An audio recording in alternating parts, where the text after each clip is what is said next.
Mis papás de verdad deberían acabar en un asilo después de todo lo que nos hicieron a mi hermana y a mí cuando éramos niñas. Cuando Bridget tenía 8 y yo 6, mi mamá nos encerró en el sótano por 3 horas solo porque tiramos jugo en su alfombra nueva. Ese lugar ni luz tenía. Nos quedamos sentadas en el suelo frío, agarradas de la mano, hasta que mi papá regresó del trabajo y nos encontró ahí. Nomás se encogió de hombros y dijo que seguro lo merecíamos. Para nosotras, eso era la vida de todos los días. Cuando tenía 9, me rompí el brazo en una caída de la bici. Fui con mi mamá llorando del dolor y diciéndole que no podía moverlo, pero solo me dijo que estaba exagerando y me dejó así 2 días antes de llevarme al doctor. Cuando el doctor preguntó por qué habíamos tardado tanto, mi mamá le mintió diciendo que nunca le había dicho nada. En la escuela lo de Bridget fue peor. Necesitaba lentes desde cuarto de primaria. La enfermera marcó a la casa como 3 veces y mi mamá solo tiraba las notas a la basura. Bridget reprobó 2 exámenes porque no veía el pizarrón. Cuando la maestra llamó a mi mamá, fue y le echó la culpa a Bridget por no ponerle ganas. Los lentes no llegaron hasta sexto y solo porque el seguro de mi papá los cubrió. Nuestra casa era un desastre, pero de verdad, no era el típico tiradero. Pilas de periódicos desde el 97 iban del piso al techo. Platos mohosos por todos lados. El baño con cosas negras pegadas en las esquinas. Si algún compañero de la escuela iba a la casa, ya no volvía. Hasta una mamá habló a la escuela pero no hicieron nada. La comida también era un caso. Mi mamá hacía el súper pero se le olvidaba lo que compraba. Así que una abría el refri y había verduras podridas desde quién sabe cuándo. Había semanas en las que solo había galletas saladas para comer. Bridget aprendió sola a hacerse sándwiches a los 7 años. Comimos muchísima crema de cacahuate. Mi papá trabajaba en la fábrica, pero todas las noches se iba directo al bar. Llegaba a las 10, comía cualquier lata fría y se dormía en el sillón. Los fines de semana solo veía la tele tomando cerveza. Jamás nos hablaba, a menos que fuera para gritarnos. Lo peor era que iban diciendo por todos lados que éramos unas mentirosas. Cuando tenía 12, una maestra me preguntó por unos moretones en el brazo. Le expliqué que mi mamá me había agarrado muy fuerte peleando. La escuela llamó a la casa y mi mamá lloró, diciendo que estaba en una etapa de inventar cosas para llamar la atención. A ella le creyeron. Bridget intentó buscar ayuda a los 15. Contó en la escuela que nos tenían descuidadas. La orientadora llamó al DIF y una señora fue a la casa. Ese día mi mamá hasta horneó galletas y limpió todo. Nos hizo preguntas con mi mamá parada al lado. Y, claro, nos dio miedo decir la verdad. Caso cerrado. Las dos nos fuimos en cuanto cumplimos 18. Bridget se mudó 3 estados lejos y yo me quedé cerca, pero casi no hablamos ni con mi mamá ni con mi papá. Jamás pidieron perdón ni aceptaron nada. A todo el mundo le decían que nosotras los abandonamos. El mes pasado mi papá tuvo un derrame y ahora mi mamá no puede cuidarlo sola. Tiene 71 y ya se le va la memoria. Nos marca a Bridget y a mí pidiéndonos ayuda, que los llevemos a la casa, que los cuidemos, que hagamos lo que hace la familia. Ayer me habló una trabajadora social del hospital, se llama Helen. Me explicó que ya pronto iban a dar de alta a mi papá y necesitaban saber qué íbamos a hacer. ¿Se podía ir a casa? ¿Tenía ayuda? ¿Nosotras íbamos a encargarle algún servicio? Le pregunté a Helen qué pasaba si no había nadie que cuidara de él, y me dijo que entonces buscarían un asilo o algo así. Unos eran bonitos y otros no tanto. Dependía del seguro y sus ahorros. Anoche le marqué a Bridget. Se quedó callada mucho rato. Luego dijo, es tu decisión, lo que decidas. Yo te apoyo. Hoy en la mañana volvió a marcar Helen. Quería una respuesta. Mi papá ya estaba listo para salir. Mi mamá lloraba en el hospital, suplicando a las enfermeras que le dieran más tiempo, diciendo que sus hijas iban a arreglar todo. Me puse a revisar los papeles que me mandó Helen. Venían 3 opciones de asilo en el rango de lo que podían pagar. Uno tenía reseñas regulares, otro era un desastre, y el tercero estaba ahí medio decente. Helen habló por teléfono y me preguntó, entonces, ¿qué le digo al equipo de alta? ¿Tus papás tienen apoyo o iniciamos lo del asilo? Me quedé con el teléfono en la mano. De repente sonó el timbre. No era momento, pero volvieron a tocar, esta vez ya con desesperación. Le pedí a Helen que me esperara y abrí la puerta. Ahí estaba Bridget, parada, a las 11 de la mañana, viniendo de 3 estados de distancia. Tenía la cara roja y los ojos súper hinchados, con una caja en las manos. Manejé toda la noche, susurró. Fui a la casa de ellos. Encontré esto. Estaba escondido en el sótano, detrás de la pared donde nos encerraban. Abrió la caja. Había un montón de fotos Polaroid, diarios y recortes de periódico. La primera foto casi me hace caer. Éramos nosotras, pero había una niña más en la foto. Me quedé mirándola, con las manos tan temblorosas que casi la suelto. Debía tener unos 4 años, pelo oscuro como el de Bridget y el mío, misma nariz, misma barbilla. Estaba entre nosotras en lo que era nuestro patio de antes, atrás el columpio que mi papá quitó cuando yo tenía 7 porque, según él, ya estábamos grandes. La niña tenía una sonrisa enorme, enseñando los dientes, con un vestido amarillo con flores y su mano en el hombro de Bridget. Bridget se veía de unos 3 o 4 años. Yo era un bebé en la carriola junto a ellas. En la foto parecíamos una familia normal, 3 hermanas en el patio un día de verano. ¿Quién es ella? Apenas si pude hablar de lo ahogada que sentía la voz. Bridget llevaba los ojos hinchados. Seguro había llorado todo el camino. 11 horas manejando. Le notabas las ojeras y el temblor en las manos. Sigue viendo, dijo. Me olvidé por completo de Helen hasta que escuché su voz en el teléfono. ¿Hola? ¿Sigues ahí, señorita Whitmore? Te llamo después. Respondí, y colgué sin esperar a que contestara. Dejé el teléfono en la mesa de la entrada y sonó fuerte al caer sobre el platito de las llaves. El ruido retumbó feo en la casa callada. Nos pasamos a la cocina. Bridget vació la caja. Las Polaroid quedaron esparcidas por todas partes. Diarios con portadas desgastadas y recortes de periódico ya amarillos, casi deshaciéndose de viejos. Había una pulsera de hospital de niña y hasta un mechón de pelo en una bolsita. Conté las fotos. Salieron 43. 43 momentos de una vida que yo ni sabía que existía. Había una donde la niña estaba en una fiesta de cumpleaños, soplando unas velas con el número 3 en el pastel, todo con betún rosa. La niña en la tina se reía, tenía el pelo lleno de burbujas de jabón. En Navidad, abrazaba a una muñeca de cabello amarillo, y en otra foto la veíamos dormida en ese sillón café viejísimo de la casa,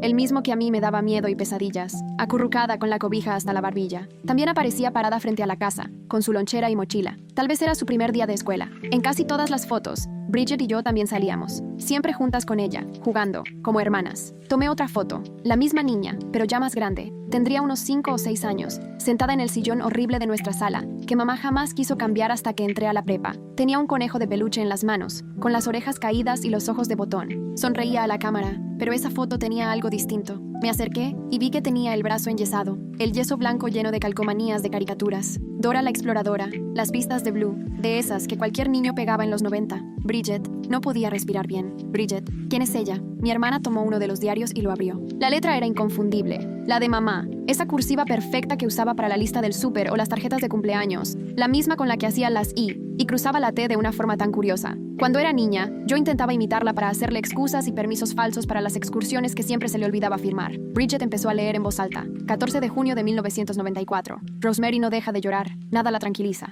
Warren dice que tengo que esforzarme más. Estoy agotada. Solo quiero que se calle. A veces pienso en taparle la boca con la mano, solo para que se detenga. Sentí el hielo recorriéndome las venas. Le arrebaté el diario a Bridget y ella me lo pasó. Todas las entradas estaban fechadas. Ahí, día tras día, mamá escribiendo casi a diario. 18 de junio de 1994. Hoy Rosemary se cayó. Otra vez andaba trepada en la barra de la cocina, aunque le dije que no. Se pegó en la cabeza. Warren me echó la culpa, que debí cuidarla mejor. Seguro tiene razón. Lloró 2 horas seguidas. 22 de junio de 1994. Hoy llevé a Rosemary al doctor. Se hizo un chipote en la cabeza que no se le bajaba. Les dije que se había caído del triciclo y me creyeron. Nos dieron hielo y nos mandaron de regreso a la casa. Todo eso era de 1994, un año antes de que yo naciera. Yo en ese entonces ni existía. Bridget apenas tendría 2 años. Sigue leyendo, me dijo Bridget, con las manos temblorosas. Le vi los dedos sacudirse cuando agarró la orilla de la mesa. Pasé unas hojas. 3 de agosto de 1994. Otra vez se cayó Rosemary. Le dije al doctor que es muy torpe y me creyó. Warren está enojado. Dice que la tengo que cuidar mejor, pero ¿cómo cuido a 3 niños al mismo tiempo? Bridget se mete en todo. El bebé necesita cuidados todo el tiempo. Y Rosemary no me hace caso. Es demasiado. Todo es demasiado. Siento que me ahogo. 3 niños. Tomé otro diario. El de 1995. Uno azulito con flores. De esos que compras en la farmacia por 80 pesos. Lo abrí azarosamente y ahí estaba otra vez la letra de mamá. 18 de septiembre de 1995. Hoy Rosemary fue a su primer día de kinder. La maestra preguntó por el moretón en su brazo. Le dije que se cayó en el recreo. Me creyó. Rosemary no abrió la boca. Ya está aprendiendo a quedarse callada. Así está mejor. Warren dice que los que se quedan callados son los que sobreviven. Me dio un asco tremendo. Sentí el nudo en la panza y me hice hacia atrás en la silla arrastrándola con un ruido horrible, como un chillido. Apenas alcancé el fregadero para vomitar a tiempo. Ni tenía mucha cosa en el estómago. Solo café y bilis que me ardió al salir. Se me llenaron los ojos de lágrimas. Apreté fuerte el borde del fregadero hasta ponerme los nudillos blancos. Bridget se acercó y me puso la mano en la espalda. Me hacía círculos chiquitos entre los omóplatos, igualito a como yo hacía con ella cuando era niña, y se despertaba llorando de las pesadillas. Ninguna de las dos dijo nada. Solo se oía el reloj de la cocina marcando los segundos y el refrigerador zumbando. Afuera, un perro ladró 3 veces y luego silencio. Sonidos normales. Todo lo que se espera escuchar en un martes por la mañana. Pero yo ya sabía que nada iba a volver a ser normal. Me enjuagué la boca, me mojé la cara y me asomé al reflejo oscuro de la ventana, arriba del fregadero. Me vi pálida, ojerosa, los ojos rojos y me sentía vieja. Cuando al fin pude hablar, solté la pregunta. ¿Qué le pasó? Bridget volvió a la mesa, tomó uno de los recortes de periódico y ahora tenía las manos firmes, como si todo el viaje sola le hubiera servido para digerir el shock y ahora ya solo le tocara repartir los golpes, hechos, pruebas, lo que de verdad eran nuestros papás. Niña local desaparecida en Riverside Park. Leyó el titular en voz alta. Julio de 1997. Rosemary Whitmore, de 5 años, fue reportada desaparecida por sus papás después de perderse en un picnic familiar. La policía está buscando por la zona. Iba vestida con un vestido amarillo y sandalias blancas. Tomé el recorte. El papel papel estaba viejo, frágil y amarillento. La foto, toda borrosa, igual que todas las fotos de periódico de esos años, pero ahí estaba la misma niña, pelo oscuro, cortito, la nariz y la quijada igualita, los mismos ojos que veía cuando me miraba en el espejo. ¿Desaparecida? Bridget me pasó otro recorte, este de 2 semanas después. Sin rastro de la niña de Riverside, agosto de 1997. Las autoridades siguen buscando a Rosemary Whitmore, desaparecida desde hace 3 semanas en Riverside Park. Ya están usando perros en la búsqueda. Los papás, Warren y Denise Whitmore, están cooperando con la policía. Solo queremos de regreso a nuestra hija, dijo Denise Whitmore entre lágrimas. Por favor, si alguien sabe algo, llamen. Entre lágrimas, mamá, llorando en la tele, pidiendo ayuda para encontrar a la hija desaparecida. La misma mujer que en su diario decía que quería callarla poniéndole la mano en la boca. Otro recorte, ahora de septiembre. Sin pistas en el caso Whitmore. Septiembre de 1997. La policía dice que ya agotaron todas las líneas de investigación en la desaparición de Rosemary Whitmore, de 5 años. No hay evidencia de crimen, tampoco testigos del momento en que desapareció. El caso sigue abierto, aclaró el detective Frank Marino. No perdemos la esperanza de encontrarla. La familia decidió no dar más declaraciones. Me dejé ir al suelo, así nomás. Las piernas no me respondieron y quedé sentada en el piso helado de la cocina, apoyada contra el gabinete. Bridget vino y se sentó junto a mí, abrazando sus piernas, y nos quedamos hombro con hombro, igual que de niñas cuando nos escondíamos en el sótano a oscuras. Nos aferrábamos una a la otra porque no había nada más a lo que agarrarnos. Era nuestra hermana, dije. Sí, y desapareció. Eso es lo que dicen los periódicos. Volté a ver a mi hermana. Tenía el rostro más delgado. Se veía que había bajado de peso desde la última Navidad que la vi. Había arrugas alrededor de sus ojos que antes no tenía. Tenía 34 años, pero en ese momento parecía de 50. ¿No lo crees?, le dije. Bridget sacó el último objeto de la caja, una pulsera del hospital. Me la dio para que la leyera. Whitmore, Rosemary. Fecha de nacimiento, 15 de marzo de 1992. Hospital General Riverside. Peso, 3 kilos 350 gramos. Estatura, 49 centímetros. Todo perfectamente registrado. Un nacimiento real. Sí, existió. Nuestra hermana fue real. Nació en un hospital, le pusieron un nombre, la midieron, la pesaron, le asignaron una pulserita. Existió, y luego dejó de existir. Esto lo encontré en otro lado, dijo Bridget. No estaba con las fotos. Lo encontré escondido atrás de un ladrillo en la pared del sótano, junto con otra cosa más. El sótano, claro. Todo directa o indirectamente terminaba llevándonos a ese sótano. Yo me acordaba bien de cómo era. El piso de concreto que siempre estaba helado, aunque hiciera calor afuera. Las tuberías expuestas en el techo. El foco pelón que no prendía porque mamá se lo había quitado. Ese olor a humedad y a cartón viejo. Y el miedo que se sentía en cada uno de sus rincones oscuros. Me acordé de una pared que siempre me pareció diferente, con ladrillos más nuevos y de otro color. Lo noté alguna vez a los 7 u 8 años, pero nunca me atreví a investigar más. Me daba miedo hacer algo que pudiera enojar a mi mamá. ¿Y qué más encontraste? Bridget metió la mano en la bolsa de su chamarra y sacó una bolsita de plástico. Adentro había una hoja bien doblada, vieja, amarillenta de las orillas, con los dobleces bien marcados de tantas veces que la abrieron. Léela, me dijo. La desdoblé mientras me temblaban las manos. Era una nota hecha a mano, la letra de mi mamá, esa cursiva tan bonita, pero ahora descuidadísima, letras apuradas, como si la hubiera escrito corriendo. Ella está en el jardín, bajo las rosas, que Dios nos perdone. Julio de 1997. La leí 1, 2, 3 veces. Volví a leerla. Esas palabras no tenían sentido. O sí, uno terrible, horroroso. Las rosas, murmuré. Bridget asintió. Los rosales que están atrás de la casa, los que mamá plantó en el verano del 97. Claro que los recordaba. Flores rojas, intensas, de pétalos súper suaves. El jardín preferido de mi mamá, su mayor obsesión. Se la pasaba ahí todos los días, años enteros, regando, podando, echando fertilizante, hablando con las plantas como si le entendieran. No dejaba que nadie se acercara, ni podíamos jugar ahí cerca, ni mi papá podía ni tocarlas. Cuando era niña, como de 8 años, le pedí una vez que me dejara sembrar unas flores con ella, solo para pasar tiempo juntas, para que me tomara en cuenta por algo bueno. Me gritó tan fuerte que hasta los vecinos salieron a ver qué pasaba. El señor Patterson, el de al lado, preguntó si todo estaba bien, y mi mamá sonrió, diciendo que todo estaba perfecto, que los niños no entienden de jardines. Nunca volví a preguntar. ¿Tú crees? No pude ni terminar la frase. No es que lo crea, dijo Bridget. Lo sé lo que hicieron, Maggie. Nuestros papás mataron a nuestra hermana y la enterraron en el patio. Después se hicieron los locos durante 25 años, como si nunca hubiera existido. Esas palabras se quedaron un rato flotando en el aire. Asesinato, nuestros papás, nuestra hermana. Miré la nota que tenía en las manos, la confesión de mi mamá, escrita de puño y letra, escondida en el mismísimo sótano donde nos encerraba, al lado de toda la evidencia del daño que le hizo a otra niña, a una niña que mató. Tenemos que llamar a la policía, dije. Ya lo sé, Bridget. Esto es evidencia. Es prueba de un delito. Sé perfectamente lo que es. Llevo 11 horas dándole vueltas. Sonó mi teléfono. Era Helen del hospital. Lo dejé sonar hasta que se fue al buzón de voz. Todo eso de los trámites del asilo de mis papás,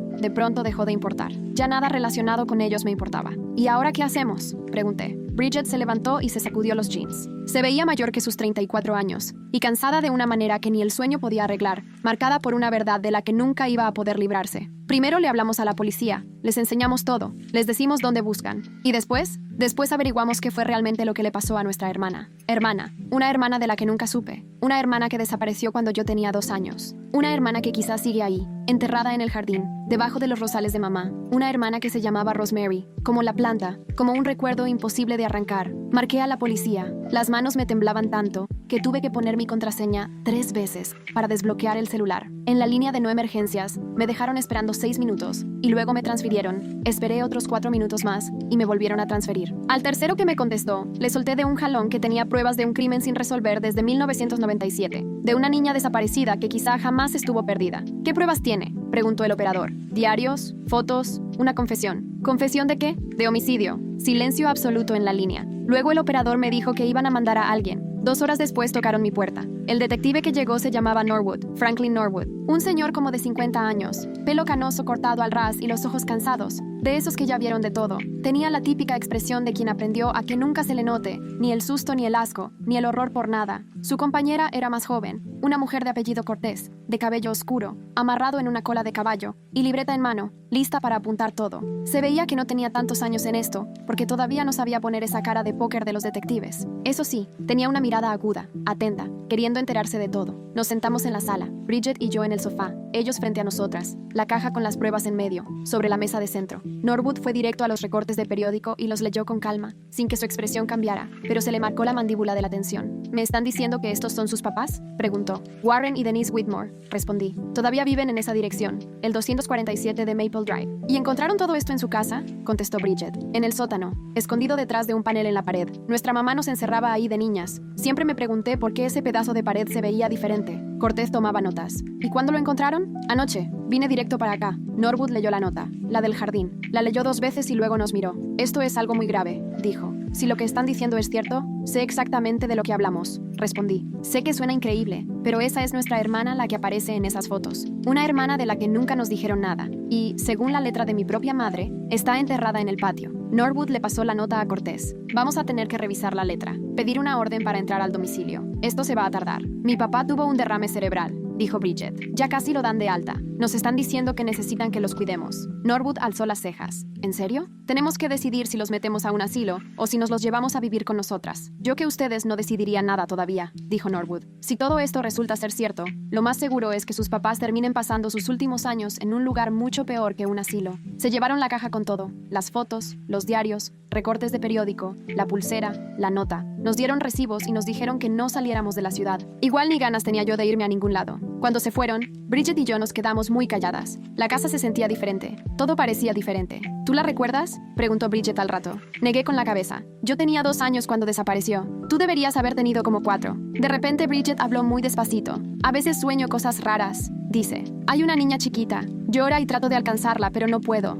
Siempre pensé que era una pesadilla. ¿Tú crees que es un recuerdo? ¿Quién sabe? Pero ahora se quedó callada. En ese momento vibró mi celular. Era un mensaje de Helen, desde el hospital. Tus papás preguntan por ti. Tu papá está estable pero muy ansioso. Tu mamá la está pasando difícil. Por favor, llámales. Le mostré el mensaje a Bridget. ¿Qué les decimos?, pregunté. Nada. No les decimos nada. Que la policía haga su chamba. Van a saber que hablamos con la policía. Ya sé. Van a saber que fuimos nosotras. Mejor, dijo Bridget con una voz tan dura que hasta me sorprendió. Nunca antes la había escuchado así. Ya no era la niña asustada que se agarraba de mi mano cuando bajábamos al sótano. Eso había quedado lejos. Ahora era alguien distinto. Alguien capaz de manejar toda la noche solo para mostrarme que nuestros papás no solo habían sido malos. Eran monstruos. Los siguientes 3 días se sintieron como un mal sueño. Norwood nos llamó al segundo día. Ya tenían la orden de cateo y un equipo iba a registrar la casa de mis padres. Nos pidieron ir a la estación a declarar oficialmente. Fueron 4 horas de preguntas. ¿Dónde nacimos? ¿Cuándo nos salimos de la casa? ¿Qué recordábamos de cuando éramos niñas? ¿Nuestros papás alguna vez mencionaron otra hija? ¿Sabíamos algo del sótano? ¿Por qué andábamos revisando su casa?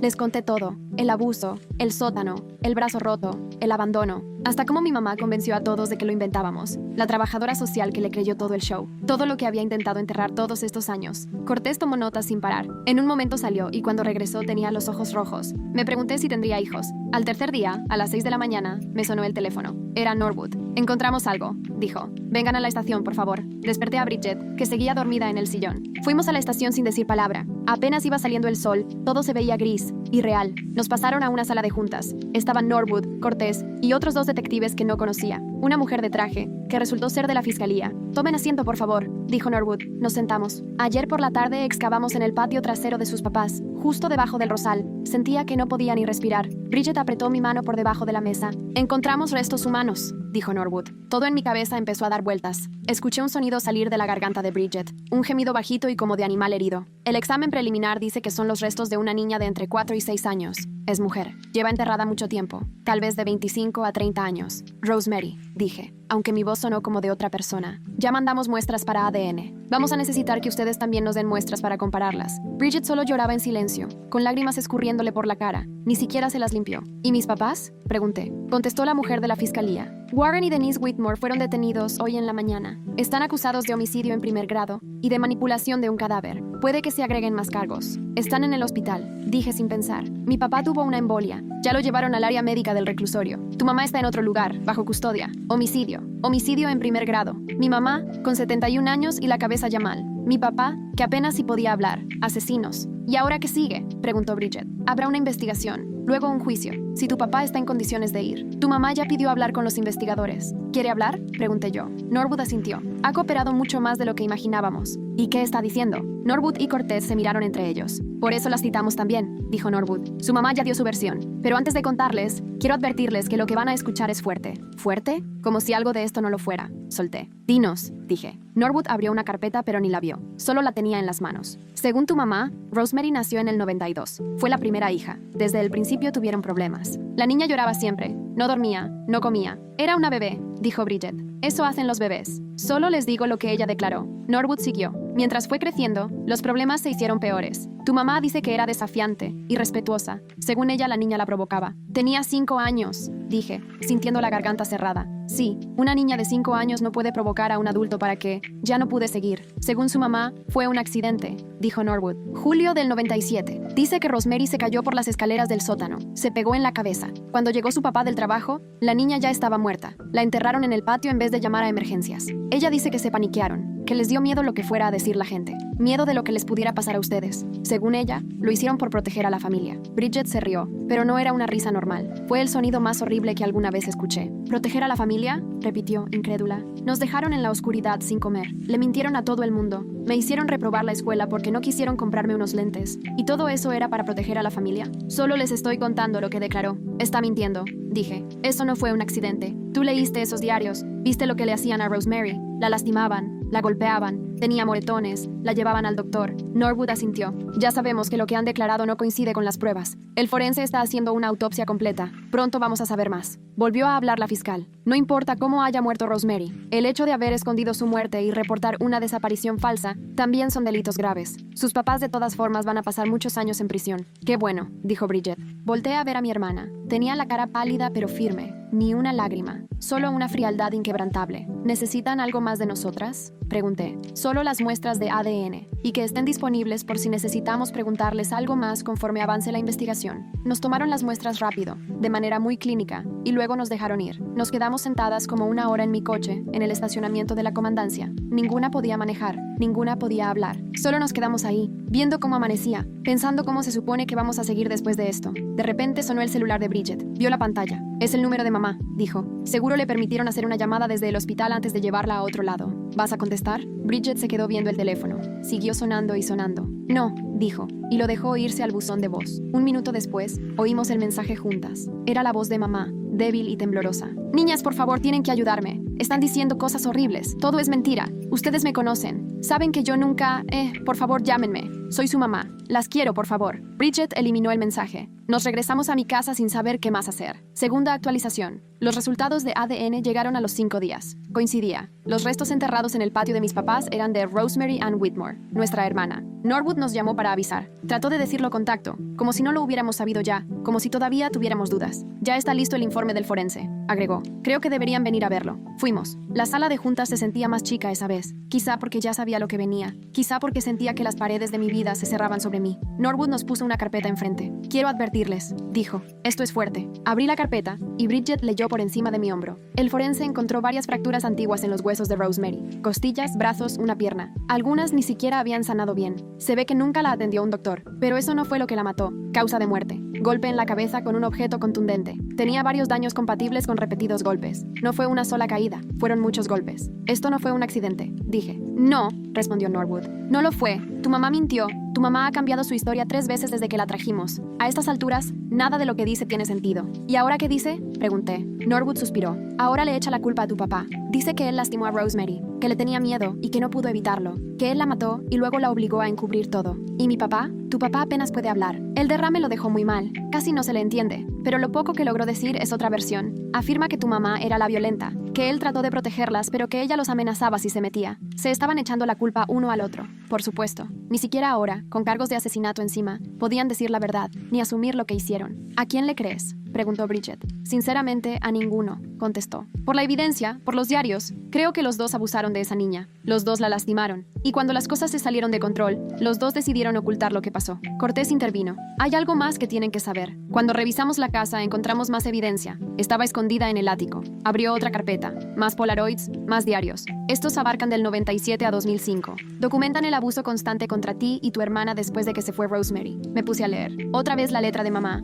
Octubre del 98. Bridget no deja de preguntar por su hermana. Le expliqué que Rosemary se fue porque era una niña mala. Dejó de preguntar después de que la metí al sótano. Marzo del 99. La chiquita se cayó hoy. No quería empujarla tan fuerte. Warren dice que tenemos que tener más cuidado. No podemos tener otro accidente. Junio del 2002. La escuela volvió a llamar. Preguntan por los moretones. Lloré y les dije que los niños inventan cosas para llamar la atención. Me creyeron. Siempre me creen. Página tras página. Año con año. Cada intento de pedir ayuda. Cada vez que alguien sospechó. Cada mentira para tapar lo que hacían. Y en el fondo, el hecho de que ya habían matado a una niña. Cada vez que nos lastimaban sabían exactamente hasta dónde podían llegar. Ya habían aprendido la lección de lo de Rosemary. No solo fuimos víctimas, fuimos las que sobrevivieron, las que no lograron matar. Bridget cerró la carpeta con firmeza, aunque seguía pálida. ¿Algo más? Preguntó. Norwood negó con la cabeza. Por ahora no. La fiscalía está armando el caso. Va a haber jurado, luego juicio. Vamos a necesitar que las dos se presenten a testificar. Está bien. Falta algo más, dijo Cortés dudando. Tu mamá sigue pidiendo verte. Dice que necesita explicarse, que si la escuchas la vas a entender. No, contesté. ¿Estás segura? A veces ayuda. No. Nos fuimos. El camino de regreso fue en silencio, pero no era como antes. No era por el shock. Era otro tipo de silencio, algo que no sé cómo explicar. Cuando llegamos a la casa, Bridget se detuvo en la puerta. Necesito decirte algo, me dijo. ¿Qué pasa? La noche que vine, la noche que encontré la caja, no solo buscaba pruebas. Me quedé esperando. Buscaba respuestas. Quería saber por qué soy así. ¿Por qué no puedo tener una relación? ¿Por qué me asusto cuando alguien alza la voz? ¿Por qué me despierto gritando 3 veces a la semana? Bridget, toda la vida pensé que yo era el problema, que estaba mal, que estaba rota. Pero no era yo, Maggie. Fueron ellos. Siempre fueron ellos. Ahora sí lloraba de nuevo, pero distinto. Como si por fin pudiera dejarlo salir. Y ahora que sé que hubo otra niña, otra hermana, que a ella también le hicieron lo mismo, o incluso peor, que la mataron, la enterraron en el jardín y nunca nos dijeron que existía. Y luego pasaron 20 años haciendo que creyéramos que estábamos locas, haciendo que todos pensaran que éramos unas mentirosas. Abracé a mi hermana. Nos quedamos ahí en la entrada de la casa, abrazadas como cuando hace décadas nos agarrábamos de la mano en ese sótano oscuro. Van a pagar, le susurré. Van a ir a la cárcel. Van a morir ahí, lo sé. Y nosotros vamos a estar bien. ¿Eso crees? La abracé con todas mis fuerzas. Lo vamos a intentar. Tercera actualización. El juicio duró 2 semanas. A los dos los acusaron de homicidio en primer grado, ocultar un cadáver, reportar una desaparición falsa y varios cargos de maltrato infantil, por todo lo que nos hicieron a Bridget y a mí después de que murió Rosemary. La audiencia se hizo 3 semanas después de que los arrestaron. Yo fui, Bridget se quedó en la casa porque decía que todavía no podía verlos de frente y que iba a guardar fuerzas para cuando llegara el juicio. El juzgado estaba a reventar. Ya todo el mundo conocía el caso. Una niña desaparecida desde 1997. Un cuerpo encontrado en el jardín de rosas. Unos papás de más de 70 años en la mira por asesinato. Las noticias no paraban de hablar de eso. Yo me senté hasta atrás, intentando pasar desapercibida, pero en cuanto entraron mis papás, mi mamá me encontró con la mirada. Se le veían los ojos fijos, y con el uniforme naranja parecía más chiquita, más acabada. El cabello lo tenía canoso y descuidado, nada que ver con cómo siempre lo llevaba. Me dijo algo con los labios, pero no supe qué, y ni siquiera quise saberlo. Papá estaba en silla de ruedas, el derrame cerebral lo había dejado muy mal. Se veía perdido, desubicado, como si ya no supiera ni dónde estaba. Ya no era el hombre que nos gritaba desde el sillón, ni el que pasaba de largo cuando nos veía encerradas en el sótano. Ahora sí parecía lo que era, un hombre viejo, destruido, que hizo cosas horribles y por fin estaba recibiendo lo que le tocaba. La jueza empezó a leer los cargos: homicidio en primer grado, encubrimiento de muerte, presentar reporte falso, abuso infantil, negligencia. La lista era larguísima. Mis papás se declararon inocentes, claro. Los abogados de mi papá hasta trataron de decir que él no estaba apto para el juicio por el derrame, pero 3 psiquiatras independientes dijeron que sí entendía de qué se le acusaba y podía defenderse, nada más que hablaba despacio y se le enredaban las palabras. La fiscalía dijo que eso era el karma. La jueza no soltó la risa, pero se le notaba en la boca. El juicio arrancó en octubre. Por la ventana del juzgado se veían las hojas cambiando de color, y yo me acuerdo que pensaba qué raro se sentía que todo el mundo siguiera su vida como si nada. La gente barriendo hojas, comprando calabazas, pensando en disfraces de Halloween, y mientras, adentro de ese edificio, sacando a la luz lo peor que pueden hacer los seres humanos. Mamá se subió al estrado para defenderse. Tremendo error. Su abogada le rogó que no lo hiciera. Luego supe que discutieron un montón, pero mi mamá siempre pensó que era la más lista de cualquier lugar, que podía salir de todo con palabras, porque así le había hecho 30 años. ¿Por qué pensaría que esta vez sería distinto? Hizo su show de mamá sufrida. Contó entre lágrimas lo difícil que era criar a 3 hijos sola, que Warren siempre trabajaba o estaba en el bar, que se sentía rebasada, que nos quería mucho pero que a veces perdía la paciencia, que lo de Rosemary fue un accidente horrible que no la dejaba dormir. Nunca quise hacerle daño, dijo secándose los ojos. Se cayó por las escaleras y se pegó en la cabeza. Quise ayudarla. Llamé a Warren y cuando él llegó, ella ya no estaba. ¿Y por qué no le habló al 911? Le preguntó el fiscal. Me asusté. Nos asustamos los dos. No pensábamos bien. Acabábamos de perder a nuestra hija. ¿Y entonces la enterraron en el jardín? No sabíamos qué hacer. ¿Y después todavía reportaron su desaparición? Teníamos miedo. Sabíamos cómo iba a verse todo. Sabíamos que nadie nos iba a creer. Porque no fue un accidente, ¿verdad, señora Whitmore? Claro que sí. Lo juro que sí. Entonces el fiscal sacó los diarios. Las páginas las puso en carteles enormes con la letra de mi mamá bien agrandada para que todos la vieran. 14 de junio de 1994. Rosemary no deja de llorar. Nada de lo que hago le sirve.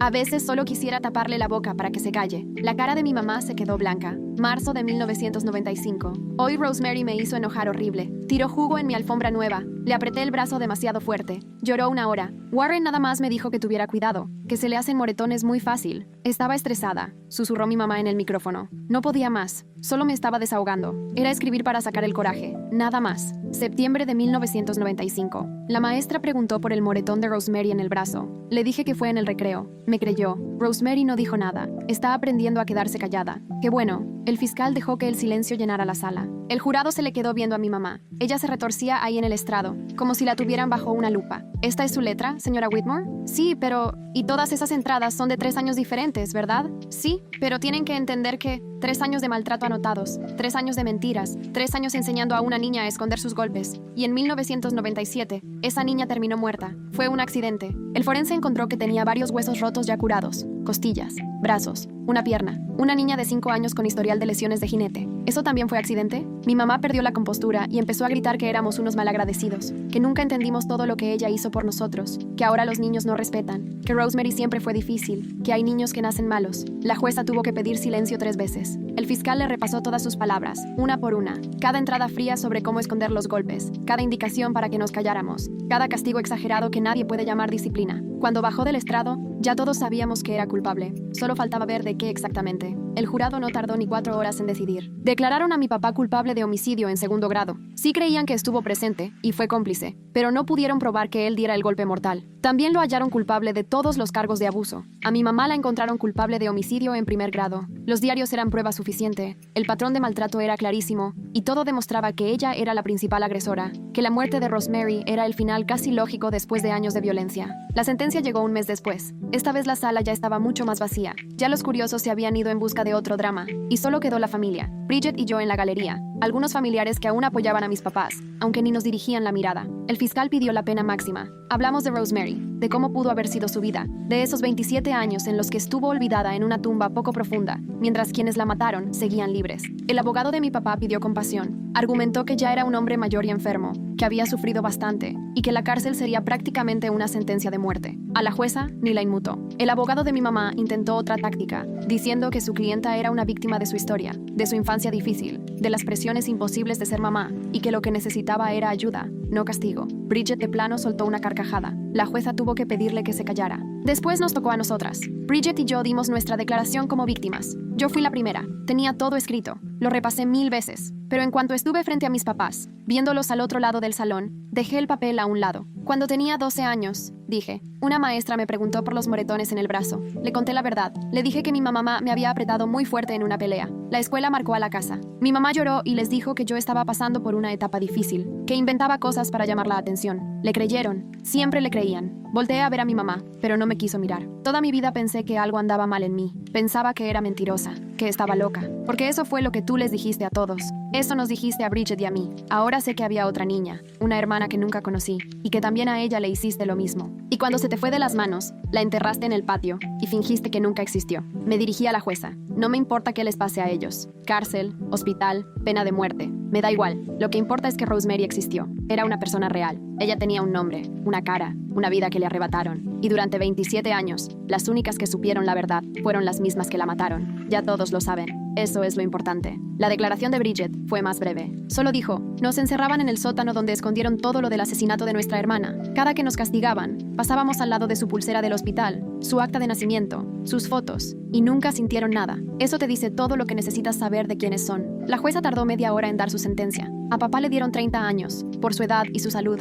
eso era estar encerrado de por vida. A mamá le tocó cadena perpetua sin derecho a salir antes. Yo la observé desde el fondo mientras se la llevaban esposada. Solo me volteó a ver una vez, con la cara completamente vacía, como si ya no hubiese nada ahí. Por un momento creí que diría algo, que se disculparía, que explicaría cualquier cosa, pero solo me miró como si yo fuera una extraña, alguien sin sentido. Luego la sacaron y ya no la volví a ver. Al salir, un reportero nos interceptó antes de llegar al carro, un chavo con micrófono y su camarógrafo. Nos lo puso enfrente. ¿Cómo se sienten? ¿Esto es justicia? Bridget le contestó mientras yo no tenía ni energía. Me sentía vacía. Justicia sería que mi hermana estuviera viva. Justicia sería haber crecido en una casa donde no tuviéramos miedo. Justicia serían unos papás que realmente nos hubieran querido. Bridget miró de frente a la cámara. Esto no es justicia, son consecuencias. Por fin, después de 30 años, nuestros papás están enfrentando las consecuencias. El video se volvió viral. De vez en cuando todavía me llegan mensajes por eso. Gente desconocida diciéndome que soy valiente, otros llamándome traidora de mi familia, y algunos preguntan cómo pueden ayudar a niños como nosotras. Dejé de leer los mensajes después de un tiempo. Una semana más tarde hicimos el funeral para Rosemary. No teníamos mucho. La policía nos devolvió algunas cosas cuando ya no eran pruebas. Unas Polaroids, la pulsera del hospital, un mechón de su cabello en una bolsita de plástico. El condado nos entregó sus restos después del ADN. Todo cabía en una cajita de madera, más chica que una caja de zapatos. 27 años bajo tierra no dejaron mucho. La enterramos en un panteoncito a las afueras del pueblo, el Hillcrest Memorial Garden. Ahí se sentía bien, todo verde, tranquilo, nada que ver con el patio donde la tuvieron escondida tantos años. Bridget escogió la lápida, mármol blanco con rosas rosas en la orilla. Al principio discutimos por las rosas. Yo sentía que era cruel, un recordatorio de dónde la encontramos. Bridget me dijo que no, que ahora las rosas eran de Rosemary, no de mamá, no de ese jardín de mentiras. Las rosas ahora serían memoria, crecimiento, algo bonito que surge de lo feo. En la lápida pusimos Rosemary Ann Whitmore, 15 de marzo de 1992, julio de 1997. Amada hermana, finalmente en paz. Ese día solo fuimos Bridget, yo y el director de la funeraria que nos ayudó a organizar todo. Nadie más de la familia quiso ir. Los parientes lejos o de plano defendieron a mis papás, o prefirieron no saber de nosotras. Tías y tíos que nos vieron crecer,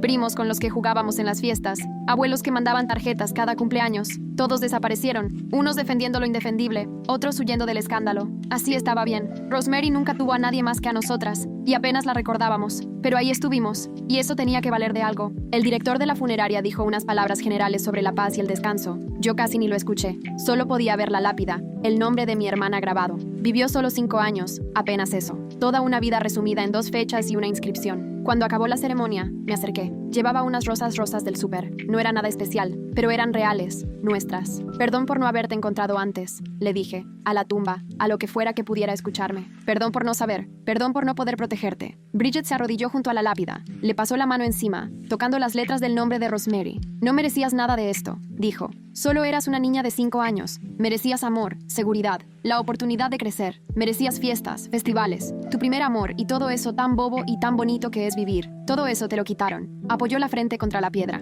Pero ahora sí te recordamos. Y te vamos a seguir recordando. Cada cumpleaños, cada Navidad, todos los días. Ya no estás olvidada. Ahora tienes un nombre, un lugar y 2 hermanas que sí te quieren. No tuvimos suficiente tiempo contigo, pero lo que nos queda de vida es para ti. Nos quedamos ahí hasta que empezó a oscurecer. El panteón guardaba un silencio roto solo por el canto de los pájaros y el murmullo lejano del tráfico. Sonidos de todos los días, del mundo que sigue aunque nosotras estuviéramos ahí. Cuando fue hora de irnos, Bridget se puso de pie y se limpió el pasto de las rodillas. Gracias, me dijo. Gracias ¿por qué? ¿Por acompañarte? ¿Por creerte cuando llegaste con esa caja? ¿Por no decirte que estabas loca? No estabas loca, nunca lo estuviste. Y ahora ya lo entiendo. Caminamos juntas hacia el coche mientras el atardecer bañaba todo con tonos dorados y naranjas. Era de esos atardeceres que te hacen sentir diminuta, como si tus problemas no pesaran nada frente a la inmensidad. Pero importan, claro que importan. Lo que le sucede a una persona siempre cuenta. Lo que pasó con Rosemary importa. Y ahora todos lo saben. 3 meses después, me llegó una carta de la cárcel, de mi mamá. Estuve a punto de tirarla sin leer, pero algo me detuvo. Cuando la abrí, vi su letra temblorosa, como si la cárcel se la estuviera acabando. Querida Maggie, decía, sé que me odias, sé que nunca me vas a perdonar, pero quiero que sepas que las quise a todas. A Rosemary, a Bridget y a ti. Estaba enferma. Ahora estoy consciente de eso. Había algo mal dentro de mí que me hizo dañar a quienes más amaba. No trato de justificarme. Sé que lo que hice es imperdonable. Solo quiero que sepas que, debajo de todo lo horrible, siempre hubo amor. Tu mamá. Le mostré la carta a Bridget. Ella la leyó una vez y luego la rompió, tirándola a la basura. No hay pretexto, ¿verdad? Me dijo. No hay explicación, ni tampoco amor escondido detrás del daño. Fue cruel porque quiso ser cruel. Nos lastimó porque así lo decidió. Y a Rosemary la mató porque no pudo dejar de hacerle daño a una niña que no se podía defender. Me miró fijo. Eso no es amor, Maggie. Nunca lo fue. Y pretenderlo solo es quitarle la responsabilidad. Jamás respondí a esa carta. Ni ninguna de las otras. Algún día, simplemente dejaron de llegar. Después del juicio, Bridget se mudó cerca de mí. Encontró un depa a 20 minutos. Todos los domingos cenamos juntas. A veces recordamos la infancia, a veces hablamos de Rosemary, otras solo ponemos cualquier programa chafa y fingimos ser personas normales con vidas normales. Los dos estamos en terapia, cada quien con su psicólogo, pero compartimos el mismo diagnóstico. Trastorno de estrés postraumático complejo, derivado de abuso infantil prolongado. Ya casi no tenemos pesadillas, y los sobresaltos están cediendo. Estamos aprendiendo a confiar de nuevo, aprendiendo que también merecemos cosas buenas.